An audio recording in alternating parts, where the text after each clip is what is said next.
कस्तुरी तू तर अजिबातच अशी बसून राहू नको बाई. कमू माहितीये ना तुला, हा रागवेल बरं का नाही तर.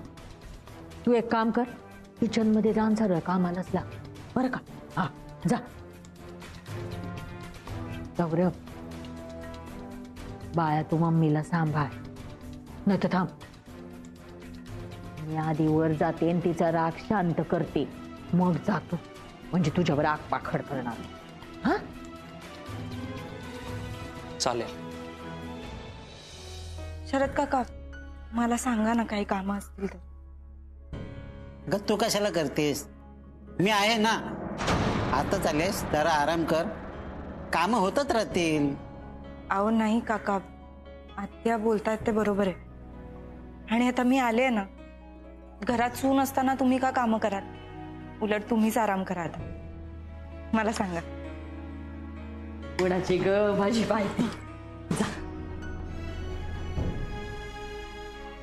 मी आले.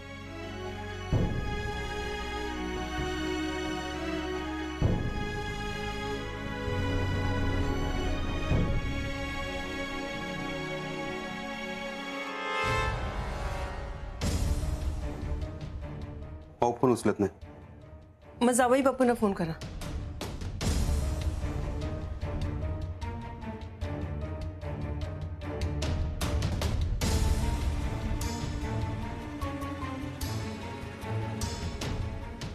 लागला? त्यांनी पण नाही उचलला. तिकडे काय घडतं ना काहीच कळत नाही. बाबा इथे थांबून काहीच फायदा नाही, आपण जाऊया तिकडे. हो चला निघूया आपण. लक्ष्मी काय करणार तिकडे जाऊन? मी येणार तुमच्या बरोबर. अगं तिकडे काय परिस्थिती आपल्याला माहित नाही. आता परिस्थिती काय आहे बघून कोणी यायचं कोणी नाही यायचं हे ठरवायची ही वेळ नाहीये. आतापर्यंत तुम्ही एकटे लढत आलात ना, आज मी येणार तुमच्या बरोबर. हे बघ तिकडे काही होऊ शकतं, जीवाला धोका आहे तिकडे. हो ना, मग माझी मुलगी तिथे एकटी असताना मी जीव सांभाळून घरी एकटी बसू? तुमचं भाईंबरोबर जे काही झालं होतं त्यावेळेस मी म्हटलं होतं की हे आजच्या पुरतं नाहीये.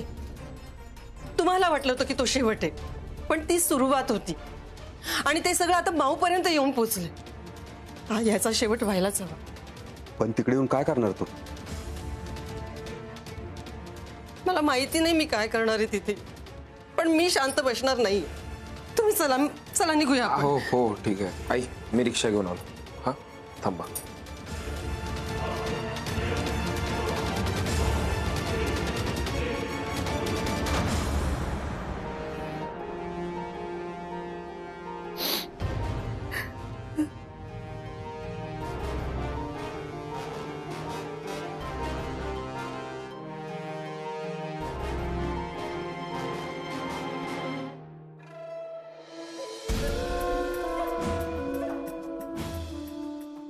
कमू,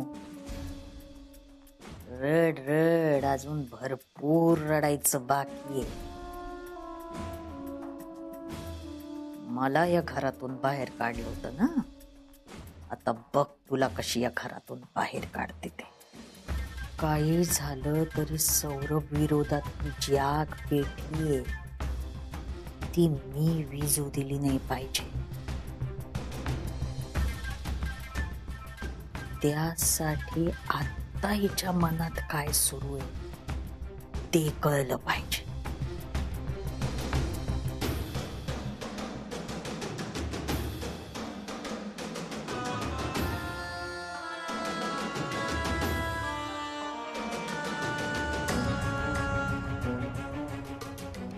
कमू, जे काय झालं ते खूप वाईट झालं बाई. माझ्या अर्धा खाला आली असशील तर सामान बांधायचं आणि निघून जायचं घरातनं. अगं बाई त्यांची नाही ग, तुझीच दया यायला लागली मला. तू या घरासाठी, सौरभसाठी, बाईसाठी काय काय आणि किती किती केलं ते मी बघितलंय ना. त्याचं फळ काय, तो विश्वासघात. कमू, अगं एक आईच दुसऱ्या आईचं दुःख समजू शकते बाई. भले तू त्याला जन्म दिला नाहीये, पण प्रेम प्रेम तर सख्या आई इतकं केलंय बाई. मी स्वतःच्या डोळ्यांनी बघितलंय.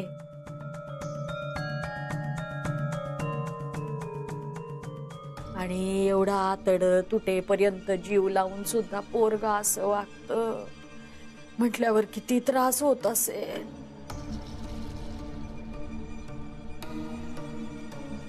कमो,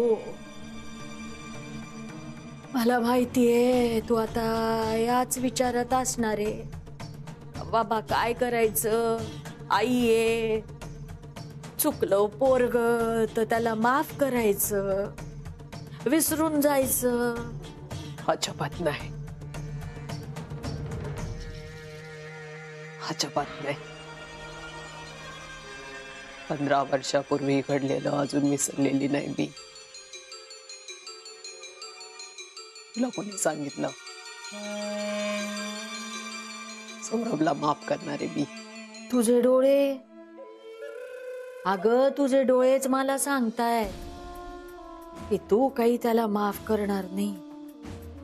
नाही, तू इथे असं म्हणतीये, पण तिकडे अगं त्या दोघांना आपल्या चुकीचा पश्चाताप तर सोड, जाणीव पण नाहीये साधी.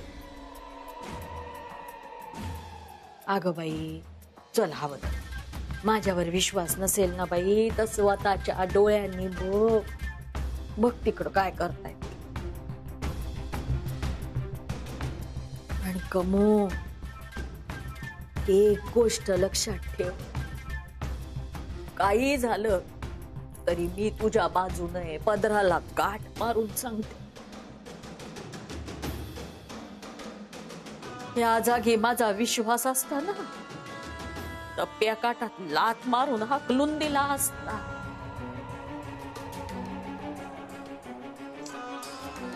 पण कमो, तुझं मनच हळवय ग, तुला नाहीच जमणार आहे. आणि तो चूक होते बाई. आता बघ, ती या घरावर कब्जा मिळवल, भाईला आपल्या तालावर नाचवल.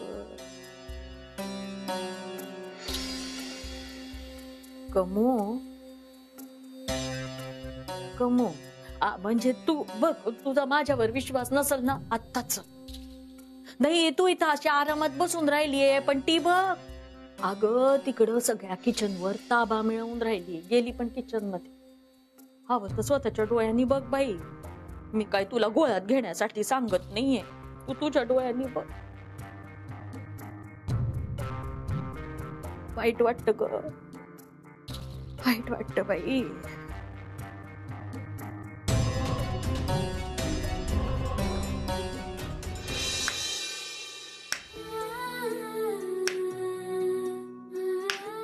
कस्तुरी, चल मी तुला मदत करतो काम करायला. अरे नको, मी करते ना. का? चल ना, दोघांनी केलं तर पटापट होईल. बरं बाई, तू 2 दिवस आता घरी नव्हतास ना, तू एकदा बाबांना भेटून ये ना, त्यांची तब्येत कशी आहे बघ. जातो, इकडचं आटपलं की जातो बस.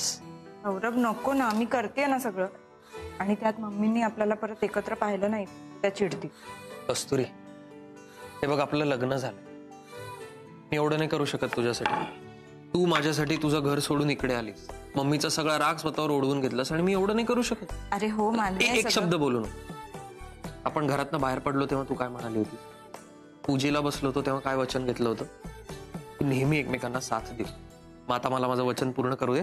चल पटकन काय काम करायचं सांग मला, मी ते करतो. काहीही काम करायचं नाही, पण सगळ्यात महत्वाची 2 कामं जी फक्त तूच करू शकतोस, ते म्हणजे एकतर बाबांची तब्येत व्यवस्थित आहे का बघ, आणि दुसरं म्हणजे मम्मीचा राग शांत कर. हे मी तुला सांगायला विसरलो, मला बाबांचा फोन आला होता मगाशी, मी उचललाच नाही.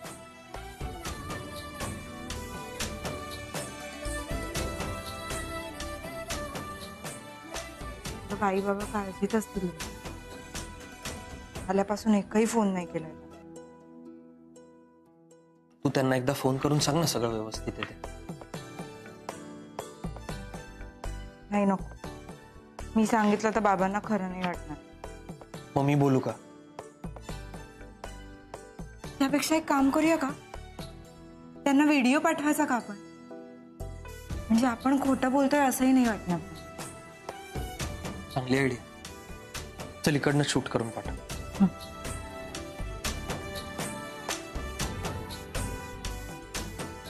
हाय बाबा, सॉरी मी मगाशी तुमचा फोन नाही उचलू शकलो, पण तुम्हाला सांगायचं सगळं व्यवस्थित आहे. आम्ही दोघंही खूप खुश आहोत आणि एक तुमच्यासाठी सरप्राईज आहे. एक मिनिट. हा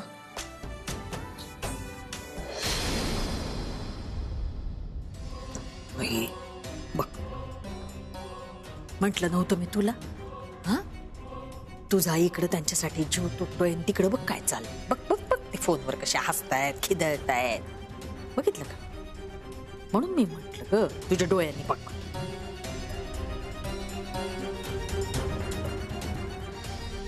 बाबा तुम्ही काही काळजी करू नका, सगळं छान आहे इकडे. वा वा वा, छान छान छान, लय छान. बंद कशाला करतोयस? बंद कशाला करतोय? चालू राहायला पाहिजे फोन. काय हेच संस्कार केले का पोरीवर? नाही म्हणजे तुमची पोरगी माझ्या पोराच्या आयुष्यात आल्यापासून माझं पोरग बिघडायला लागलंय.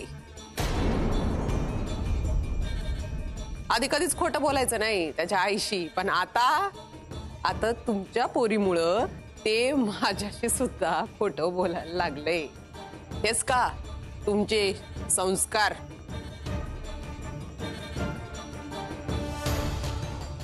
काय होतं मग? काय म्हणजे त्यांना सुद्धा कळू देत मला कसं वाटलं. आत्ताच्या आत्ता व्हिडिओ गेला पाहिजे.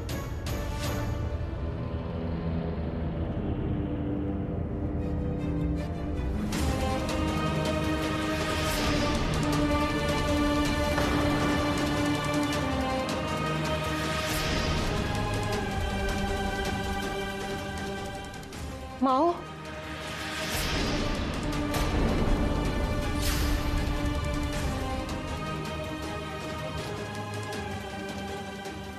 आई कुठं निघालीस?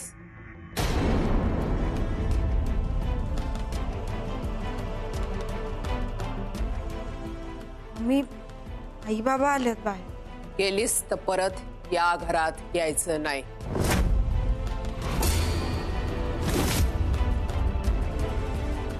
मम्मी, अगं तिचे आई बाबा आहेत ते. मग काय करू? मम्मी मी हात जोडते, प्लीज आत्ता ओरडू नका. बाबांनी जर का कुणाच्या बापाला घाबरत नाही मी. चूक केली तर त्याची शिक्षा मिळायलाच पाहिजे. सांग त्यांना या घरात त्यांच्यासाठी काय बी जागा नाही. परत या घराचा उंबरठा मी त्यांना वलांडू द्यायची नाही. आणि तू गेलीस ना तर परत तू सुद्धा या घराचा उंबरठा वलांडायचा नाहीस.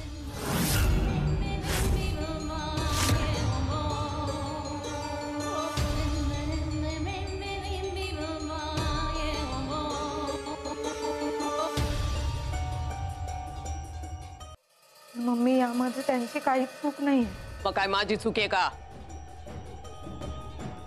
सांग परत या घराचा दरवाजा वलांडायचा नाही.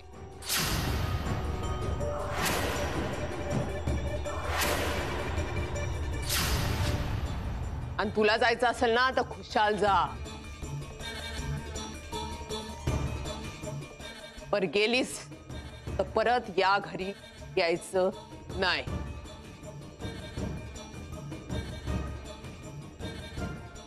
जा.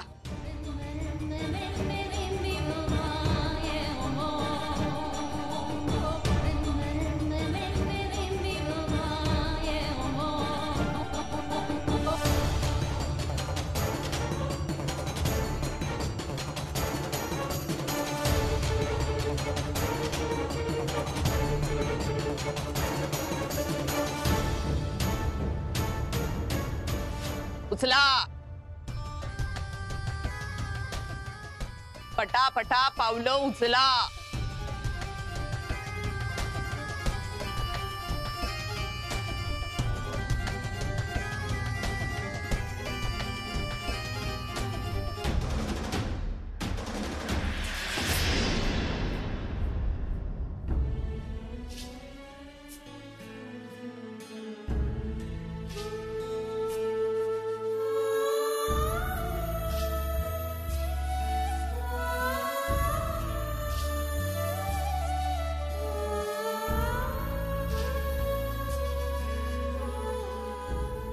कस्तुरी आई बाबा आता कळलं का? कळलं का वाईट वाटल्या कसं वाटत? मला सुद्धा लई वाईट वाटलं. लई वाईट वाटलं जेव्हा कळलं माझा पोरगा माझ्याशी खोटं बोलतो. सवताला समजावलं आणि आता ही अशी खंबीर उभी राहिली तुमच्या समोर. मम्मी तिचे आई बाबा पहिल्यांदा आपल्या घरी आले होते आणि तू त्यांना घरातही येऊ दिलं नाहीस. तिच्या आईबापाची एवढी पडली तुला सौरभ? स्वतःच्या बापाच्या खोलीत आल्यापासनं डोकावून तरी पाहिलंस का रे? जा येळ असल तर डोकावून पहा बापाच्या खोलीत, भेटून ये त्याला, बरं वाट. सवताचा पोरगा विचारत नाही याच्यापेक्षा मोठं दुर्दैव काय असेल एखाद्या बापासाठी.